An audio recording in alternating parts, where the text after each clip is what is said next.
Good morning all students. मैं doctor पवन कुमार जांगीड़, सहायक आचार्य चित्रकला। प्रिय विद्यार्थियों, आज हम भारतीय प्रसिद्ध कलाकार के हेब्बार के बारे में अध्ययन करेंगे, चर्चा करेंगे। यह जो आप सामने पेंटिंग देख रहे हो के हेब्बर की है।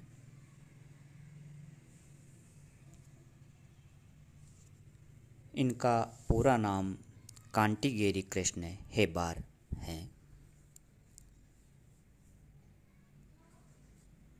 अब से लगभग 30 वर्ष पूर्व एक बार इनसे साक्षात्कार लिया गया।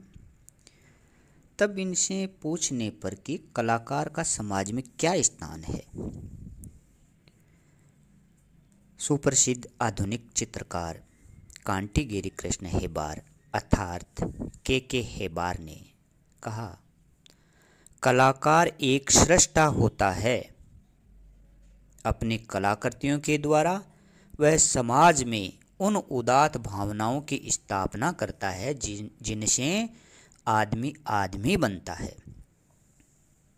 उन्होंने कहा, मेरी यह मान्यता है कि यदि कलाकार दैनंदिन जीवन के अनुभवों को पूरी निष्ठा तथा ईमानदारी से अभिव्यक्ति करे तो वह जनगण के सामने जीवन की पूरी व्याख्या प्रस्तुत कर सकता है। कलाकार की ऐसी एक भी कृति को यदि लोगों द्वारा समझ लिया जाए तो वह समाज में क्रांति उत्पन्न कर सकती है। यह बात के हेब्बर ने कही थी, जो आप सामने देख रहे हो। कलाकार को अनेक प्रकार से प्रेरणा प्राप्त होती है। कभी वह प्रत्यक्ष होती है तो कभी अप्रत्यक्ष होती है। आवश्यकता इस बात की है कि उनका हृदय तथा मस्तिष्क सदैव जागरूक रहे एवं उनमें संवेदनशीलता कायम रहे।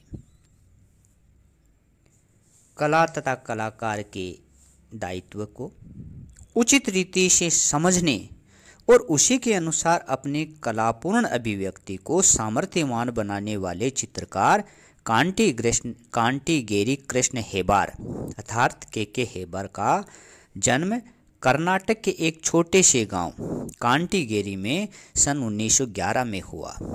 यहाँ पे ध्यान देना, कुछ पुस्तकों में इनका जन्म 1912 बता रखा है, लेकिन इनका जन्म 1911 में ही हुआ। चित्रकला की इनकी शिक्षा किशोर अवस्था में आरंभ हुई। राजा रवि वर्मा के एक चित्र सरस्वती की प्रतिकृति घर की दीवार पर उकेरने के बाद उनमें चित्रकला सीखने का विश्वास उत्पन्न हुआ और वे इस ओर प्रवृत्त हुए। गांव के त्योहारों के वैभव एवं बहुरंगी लोक संस्कृति की हेब्बार की शैली पर व स्वभाव पर अमिट छाप पड़ा। उनकी कलाकृतियों में हम ग्रामीण कल्पना तथा शहरी परिष्कार को बड़ी लचीले ढंग से व्यक्त होता हुआ देख सकते हैं।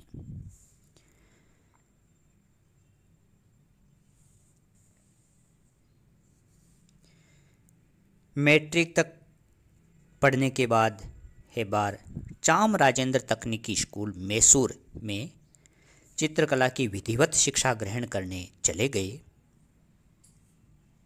यहाँ इन्होंने स्थिर वस्तुओं एवं प्रकृति को हूबहू चित्रित करना सीखा, किंतु उनके बालमन में यह बात पूरी तरह से बैठ चुकी थी कि किसी भी वस्तु की नकल करने से कुछ नहीं होगा। कला के लिए तो कल्पना तथा भाव प्रवणता की जरूरत है।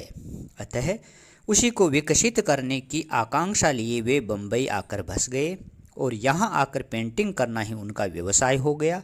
अपने कला सर्जन की ललक को उन्होंने यहीं पर शिक्षा ग्रहण करते देखा। ये जो आप सामने चित्र देख रहे हो, ये के हेब्बार के द्वारा बनाए गए चित्र हैं। जीवन यापन के लिए मुंबई में एक फोटोग्राफर के यहाँ कुछ समय रीटचिंग आर्टिस्ट के रूप में इन्होंने कार्य किया। साथ ही दंडावती मठ में जहां रॉयल अकादमी लंदन की तर्ज पर चित्रकला की शिक्षा दी जाती थी, हेबर ने चित्रकला का अभ्यास जारी रखा। सन 1937 में उन्हें sir J school of arts में डिप्लोमा के अंतिम वर्ष में सीधे ही प्रवेश मिल गया। किनको? के हेबर को। कब? 1937 में sir J school of arts, जो बहुत ही प्रसिद्ध स्कूल है मुंबई का, वहाँ पे इनको सीधा ही प्रवेश मिल गया और अगले ही वर्ष उन्होंने उक्त परीक्षा पास कर ली और सन 1939 के अंत में वे इसी संस्थान में अध्यापक नियुक्त हो गए। कौन? के हेबर। आजीविका के प्रति आश्वस्त होकर वे भारतीय चित्रकला के सिद्धांत पढ़ने, उसके इतिहास तथा पूर्व पीठिका को समझने में व्यस्त हो गए। कला का अभ्यास अथवा चित्र सर्जन उन्होंने निरंतर जारी रखा। हेबर ने धीरे धीरे अपनी कला का जो रूप विकसित किया, उसमें अन्वेषण, आकृति मूलकता तथा अमूर्तन का सिलसिला अनवरत चलता रहा। अभिव्यक्ति के लिए इन्होंने जब जब जैसी अनिवार्यता अनुभव की, वैसा ही इन्होंने कार्य किया, काम किया। इन चित्रों में आप देखिए, हल्के, मध्यम तथा चटक रंगों के आलोक से इन्होंने अपनी कलाकृतियों को समृद्ध बनाया है। आकृति तथा अमूर्तन दोनों को साधने वाली हेबर की कला को समझने के लिए उनकी अभिव्यक्ति की दिशा को खोजना जरूरी है। वस्तुतः उनकी कृतियों में आप इनमें देखिए, शांति, आनंद, आशा और मानवीय संवेदना तथा ऊर्जा का सहज प्रस्फुटन हुआ है। इन चित्रों में आप देखिए, आधुनिक जीवन के द्वंद्व एवं तनावों से दूर के हेबर के चित्र प्रेक्षक को अत्यंत सरल, आत्मीय एवं आकर्षक लगते हैं। उनके ये चित्र सहज मानवीय आश्वासन की खोज हैं। उनमें भारतीयता की छाप है। इन चित्रों में देखिए आप, देश की माटी की गंध रची बसी है। भारतीय आकाश में उड़ने वाले तथा मन को आश्वस्त करने वाले इन चित्रों के रंग हैं। आरंभ में उनके चित्रों की धारा रूप विधान से जुड़ी रही, उसके पश्चात वह लगभग रूप विमुख होती चली गई। भारतीय परिवेश में विभिन्न कलाओं के रस तत्व की यदि बात की जाए तो के हेबर की कला में विश्व के विभिन्न कला आंदोलनों, वादों एवं सिद्धांतों के अनेक रस तत्व मौजूद रहे हैं। इन चित्रों में देखिए आप, पूर्व तथा पश्चिम के सभी प्रभावों को इन्होंने ग्रहण किया, किंतु अभिव्यक्ति के स्तर पर वे अपनी परंपरा व संस्कारों की धरती भारत से ही जुड़े रहे। यहाँ के ग्रामीण वातावरण, लोक पर्वों एवं प्रकृति से ही अपना संबंध बनाए रखा। उनके चित्रों में ग्राम सुलभ सहजता और महानगर की जीवन शैली दोनों ही मौजूद है, किंतु परिवेश पूर्णतः भारतीय है। हेबर की निरंतर विकसित संपूर्ण कला सृष्टि में एक धारावाहिक प्रवृत्ति उपस्थित है जो उसे कभी पुराना नहीं पड़ने देती। वे किसी सैद्धांतिक आग्रह को लेकर नहीं चले, किंतु कला में वे पश्चिम की नकल करने के सर्वथा विरुद्ध रहे। कौन? के हेबर। इन्होंने कहा, हमारी जो महान सांस्कृतिक विरासत रही है उसे छोड़कर हमें पश्चिम का अंधा अनुकरण नहीं करना चाहिए। हमारे पूर्वजों ने जो अजंता, एलोरा जैसा महान सर्जन किया है, हमें उनसे प्रेरणा लेकर अपने पूर्वजों से अधिक ऊंचाई प्राप्त करके दिखानी चाहिए। यह नहीं कि उनकी नकल करना आरंभ कर दें। हमें स्वयं को स्कूल और वादों के दायरे से निकाल कर व्यक्तिगता का निर्माण करना चाहिए। वस्तुतः परेशानी तब होती है जब हम नकल पर उतर आते हैं। मैं नकल के सख्त खिलाफ हूँ। यह बात किसने कही? के हेबर ने कहा कि हमें नकल नहीं करनी चाहिए। हमारे जो पूर्वजों ने अजंता एलोरा बनाए हैं, हमें उसी दिशा में और अधिक कार्य करके दिखाना चाहिए। अब हम बात करते हैं उनके देश विदेश की कला यात्रा और पुरस्कारों की। के हेबर ने अपने कलात्मक अनुभवों को विकसित करने के लिए अजंता एलोरा तथा कार्ली की गुफाओं को भी देखा तथा सन 1949 तथा सन 1953 में 2 बार फ्रांस, रूस, पोलैंड आदि देशों की के हेबर ने यात्रा की। वहाँ की लगभग सभी आर्ट गैलरीज तथा म्यूजियम्स में नए पुराने कलाकारों का कार्य देखा, विभिन्न वादों का अध्ययन किया, किंतु अपने सृजन में भारतीय जीवन के विभिन्न पहलुओं को उजागर करना ही इन्होंने उचित समझा। हेबर के मौलिक सृजन को सामाजिक मान्यता भी शीघ्र ही प्राप्त हो गई। समयांतर से उन्हें अनेक छोटे बड़े पुरस्कार भी मिलते रहे, जिसने उन्हें निरंतर कलाकर्म में जुटे रहने का संबल प्रदान किया। सन 1941 में कलकत्ता की ललित कला अकादमी का स्वर्ण पदक और 1947 में मुंबई आर्ट सोसाइटी का स्वर्ण पदक तथा भारत स्वतंत्र होने के बाद केंद्र सरकार की ओर से प्राप्त सम्मान व 25,000 रुपये आदि पुरस्कार से उनको उत्साह मिला। के हेबर को सन 1955 में राष्ट्रीय ललित कला अकादमी द्वारा अकादमी पुरस्कार भी प्राप्त हुआ था। इनको पुरस्कार तथा अपने चित्रों की बिक्री से अर्थ की प्राप्ति भी हुई, किंतु रंगों तथा रेखाओं का सिलसिला कभी बंद नहीं हुआ। दिल्ली व मुंबई की कला दीर्घाओं तथा विदेशों में भी हेबर ने अपने चित्रों की एकल प्रदर्शनियां और यश अर्जित प्राप्त किया। अब हम बात करते हैं उनके रंग प्रयोग व प्रमुख चित्रों के शीर्षक क्या रहे। इन्होंने लाल, गहरा, भूरा, नीला, पीला और पिकॉक ब्लू हेबर के ये प्रिय रंग थे। इन चित्रों में आप देखिए कि इनको लाल, गहरा, भूरा, नीला, पीला और पिकॉक ब्लू इनको अधिक प्रिय रहे हैं, जिनका उपयोग वे अपने चित्रों में बहुतायत से करते थे। छोटे बड़े आकार के उनके सैकड़ों चित्रों में से प्रमुख चित्रों के जो शीर्षक हैं वह इन चित्रों में आप देखिए। जैसे इनका चित्र है प्रवाह है, ये सारे चित्र आप इनमें देखिए। प्रवाह है, पर्वतधारा, अंतरिक्ष, अज्ञान की ओर खोज, संगीत, अन्वेषण, होली, दीपावली, अजंता, कार्ला गुफाएं,